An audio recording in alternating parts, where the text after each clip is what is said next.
நீலகிரி, கோவை, திருப்பூர், திண்டுக்கல், தேனி உள்ளிட்ட 8 மாவட்டங்களில் ஒரு சில இடங்களில் இன்று கனமழைக்கு வாய்ப்பு இருப்பதாக வானிலை ஆய்வு மையம் தெரிவித்துள்ளது.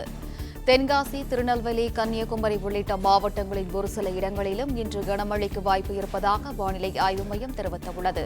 இதுகுறித்தான விவரங்களுடன் இணைகிறார் செய்தியாளர் மாணிக்கம். வணக்கம். விவரங்கள் என்ன மாணிக்கம்?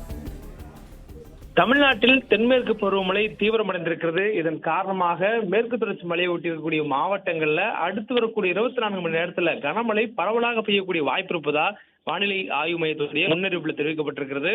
தொடர்ந்து மேற்கு திசை காற்றினுடைய வேக மாறுபாடு காரணமாக தமிழகத்தின் மேற்கு மாவட்டங்கள்ல மட்டும் மழைக்கான வாய்ப்பு இருந்தது.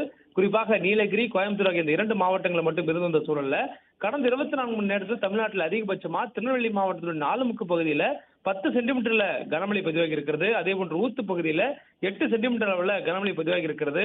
தொடர்ச்சியாக நீலகிரி, கன்னியாகுமரி, கோயம்புத்தூர் உள்ளிட்ட மாவட்டங்கள்ல கனமழை பதிவாகி இருக்கிற நிலையில அடுத்த 24 மணி நேரத்துல தமிழ்நாட்டுல 8 மாவட்டங்கள்ல கனமழை பெய்யக்கூடிய வாய்ப்பு இருப்பதா வானிலை ஆய்வு தெரிவிச்சிருக்கிறாங்க.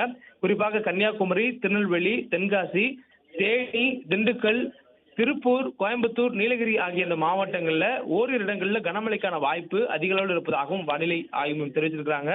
மேலும் வரக்கூடிய காலங்களிலும் தென்மேற்கு பருவமழையுடைய தீவிரம் மேற்கு மாவட்டங்களில் இருப்பதற்கான வாய்ப்பு இருப்பதாகவும் தெரிவிக்கப்பட்டிருக்கிறது.